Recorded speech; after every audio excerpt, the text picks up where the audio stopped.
Esengo ya okutana bino lisusu bino bato balandaka biso na www.congolocole-news.com.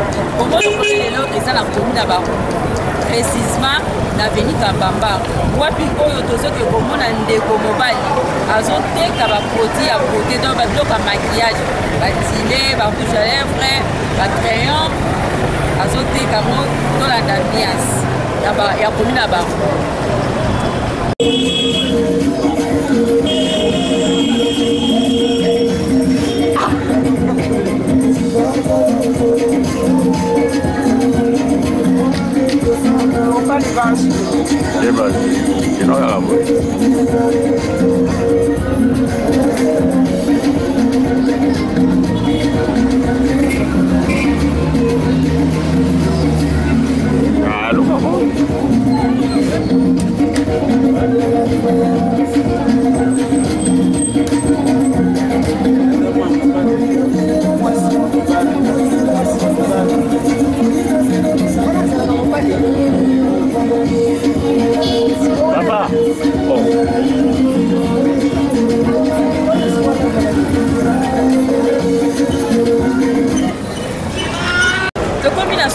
Ya ambiance na biso omoni ndenge papa azokata loketo donc nayebisibiki mosala zobe ezalaka te mpe mosala soni ezalaka te.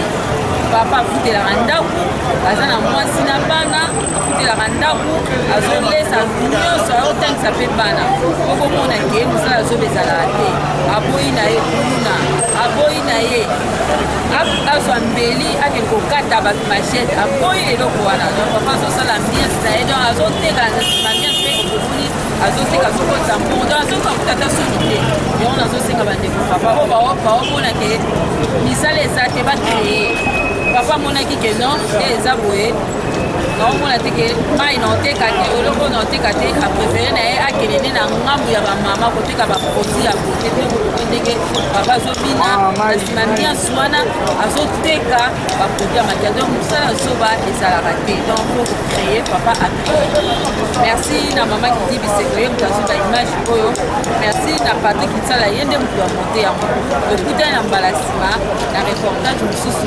Merci.